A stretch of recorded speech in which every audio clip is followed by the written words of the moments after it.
ओम नमः कालात्म ब्रह्मणे। मित्रों, आप सभी का हमारे यूट्यूब चैनल में बहुत बहुत स्वागत और अभिनंदन है।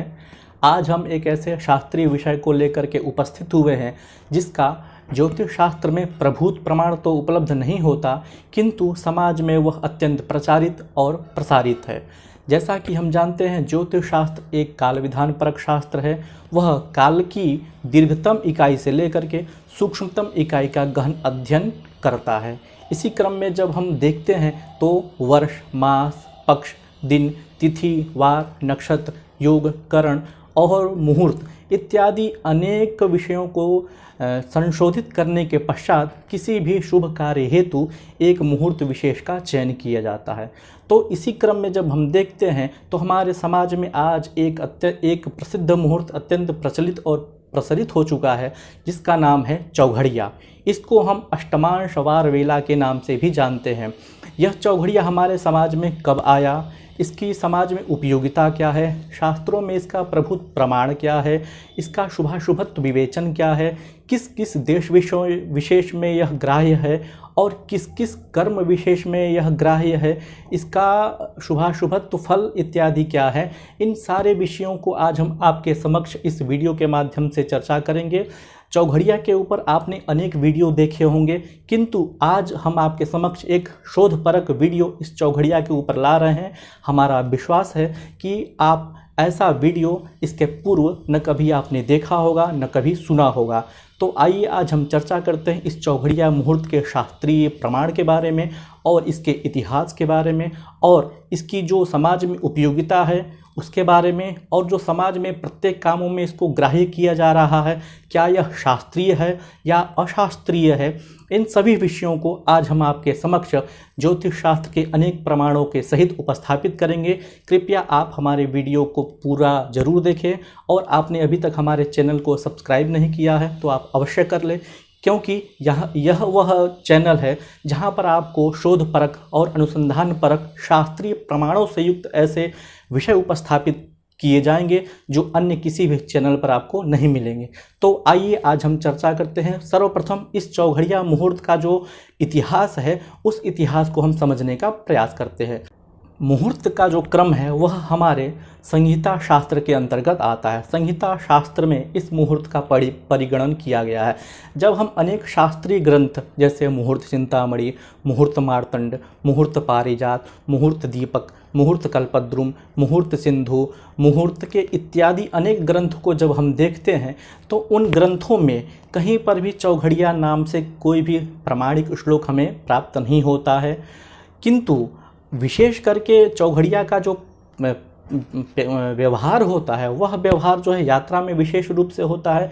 अतः इन ग्रंथों के यात्रा प्रकरण में भी इस चौघड़िया मुहूर्त का कोई शास्त्रीय प्रमाण उपलब्ध हमें नहीं दिखाई देता है। वराहमिहिर से लेकर के लगभग 18वीं शताब्दी के अंत तक हम मुहूर्त ग्रंथों पर दृष्टिपात करें तो कोई भी ऐसा हमारे समक्ष प्रामाणिक साक्ष्य नहीं उपलब्ध होता है जिसके आधार पर हम कह सकें कि यह चौघड़िया जो है अत्यंत पूर्ववर्ती काल में प्रचलित और प्रसारित रहा होगा। जब हम एक होरा शास्त्र का ग्रंथ है जो प्रजापति दास द्वारा विरचित है, उसका नाम है पंचस्वरा। यह एक महाराष्ट्र या दक्षिण भारत कहें तो उसका ग्रंथ है और लगभग यह 14वीं शताब्दी में बनाया गया, ऐसा इतिहासकार कहते हैं। तो पंचस्वरा नामक ग्रंथ में आचार्य प्रजापति दास ने सांकेतिक रूप में चौघड़िया मुहूर्त का वर्णन किया हुआ। वस्तुतः यह होरा शास्त्र है, तथापि उस होरा शास्त्र में इस चौघड़िया मुहूर्त, जिसको हम यामार्ध के नाम से जानते हैं, उस यामार्ध के स्वामियों के बारे में वहाँ पर थोड़ा सा दिग्दर्शन किया गया है। तो 14वीं शताब्दी के आसपास प्रजापति दास ने अपने ग्रंथ में इसका वर्णन किया है, क्योंकि होरा शास्त्र और मुहूर्त शास्त्र दोनों एक दूसरे के पूरक हैं।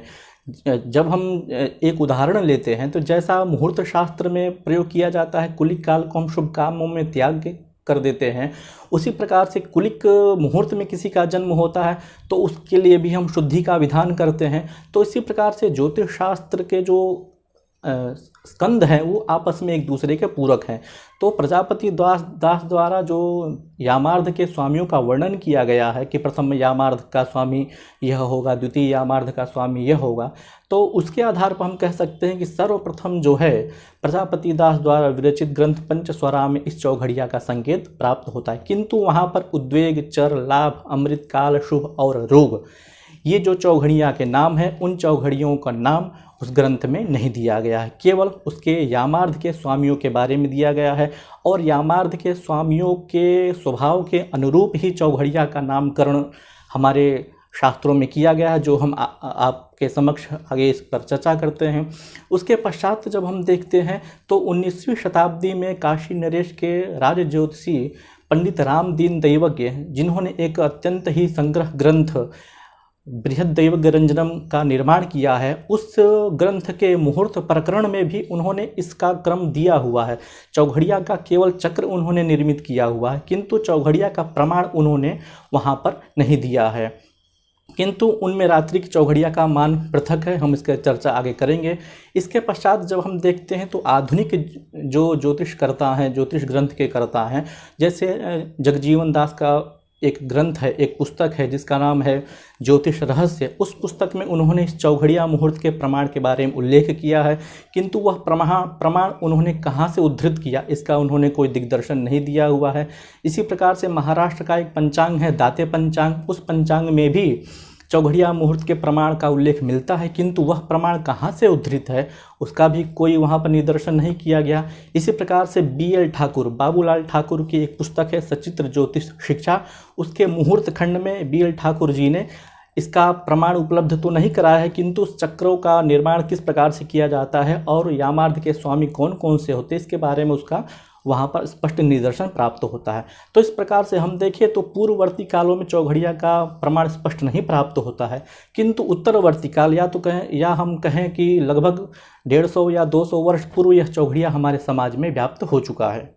देश के प्रायः सभी पंचांगों में चौघड़िया मुहूर्त की सारणी, दिन की सारणी और रात्रि की सारणी जो दोनों पृथक पृथक होती है, वह सारणी तो दी होती है, किंतु उसका प्रमाण कहाँ पर है वह किसी भी मुहूर्त के ग्रंथों में अथवा किसी भी पंचांगों में जब हम देखें तो कोई भी पंचांगकार उसका प्रमाण अपने पंचांगों में नहीं लिखते हैं। तो आइए हम इस चौघड़िया मुहूर्त की परिभाषा, इसके लक्षण, इसका समय, इसका शुभाशुभत्व और किस किस स्थानों पर यह ग्राह्य है उसकी हम चर्चा शास्त्रीय दृष्टिकोण से कर लेते हैं। तो चौघड़िया को हम अष्टमांश, वारवेला, यामार्ध या चतुर्घटिका इत्यादि अनेक नामों से हम उसको संबोधित करते हैं। चौघड़िया वस्तुतः संस्कृत शब्द चतुर्घटिका का ही तद्भव रूप है, क्योंकि चौघड़िया मुहूर्त का जो मान होता है, मध्यम मान, मोटा मोटी मान जो होता है वह लगभग 4 घटी अथवा हम सरल शब्दों में कहें तो लगभग वह 1.5 घंटे का होता है।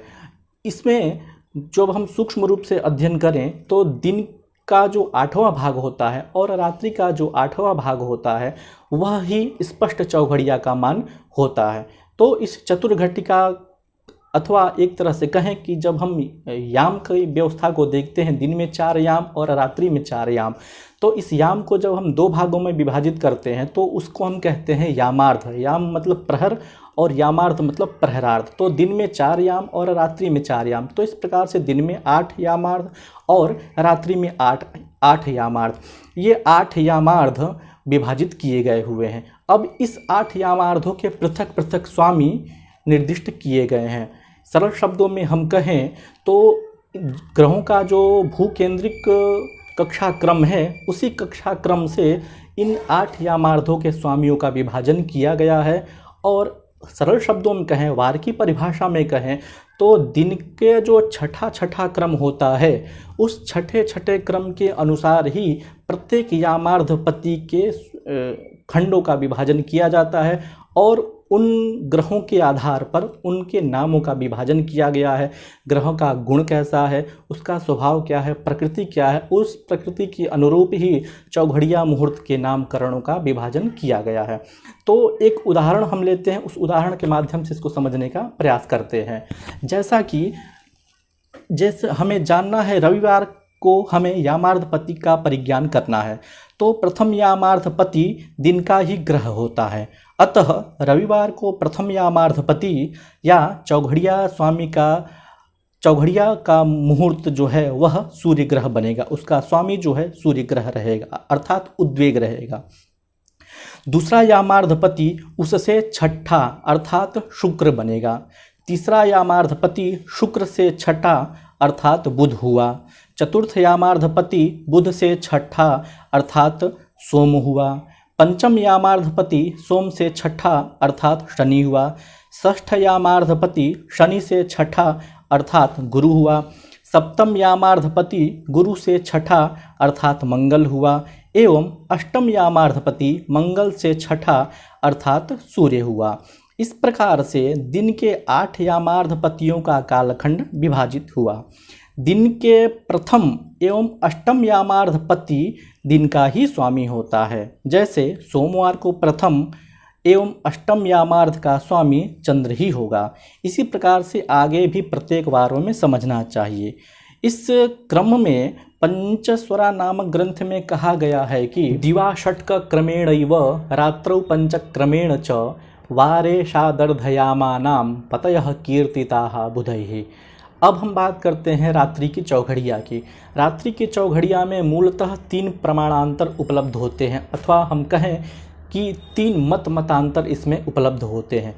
वस्तुतः सभी शुभ कर्म दिन में ही किए जाते हैं, इस कारण से दिन की चौघड़िया में किसी भी प्रकार का मतांतर उपलब्ध नहीं होता है। किंतु रात्रि की चौघड़िया जो होती है उसमें मतांतर अवश्य ही प्राप्त होता है। दिन की चौघड़िया छठे क्रम से हम प्रारंभ करते हैं वार के क्रमानुसार, और रात्रि की चौघड़िया जो होती है वार के अनुसार पंचम क्रम के अनुसार उसकी हम गणना करते हैं। तो सर्वप्रथम जो प्रचलित मत है, प्रथम पंचम रविवार का जो बनेगा वह रवि से जो पंचम पड़ेगा अर्थात बृहस्पति होगा, वह वार का प्रथम यामार्धपति होगा रात्रि का। रविवार के रात्रि का प्रथम यामार्धपति जो होगा वह बृहस्पति होगा। द्वितीय यामार्धपति बृहस्पति से 5वां अर्थात चंद्र हुआ। तृतीय यामार्धपति चंद्र से 5वां अर्थात शुक्र हुआ। चतुर्थ यामार्धपति शुक्र से 5वां अर्थात मंगल हुआ। पंचम यामार्धपति मंगल से 5वां अर्थात शनि हुआ। षष्ठ यामार्धपति शनि से पंचम अर्थात बुध हुआ। सप्तम यामार्धपति बुध से पंचम अर्थात सूर्य हुआ। और अष्टम यामार्धपति सूर्य से पंचम अर्थात बृहस्पति हुआ। इस प्रकार रात्रि के प्रथम एवं अष्टम यामार्धपति वार से पंचम ही होता है। अब हम बात करते हैं दूसरे मत की जो राम दीन दैवज्ञ आचार्य का है। उसमें वह रात्रि की चौघड़िया का क्रम वह षष्ठ ही निर्धारित करते हैं जो दिन के क्रमानुसार ही होता है।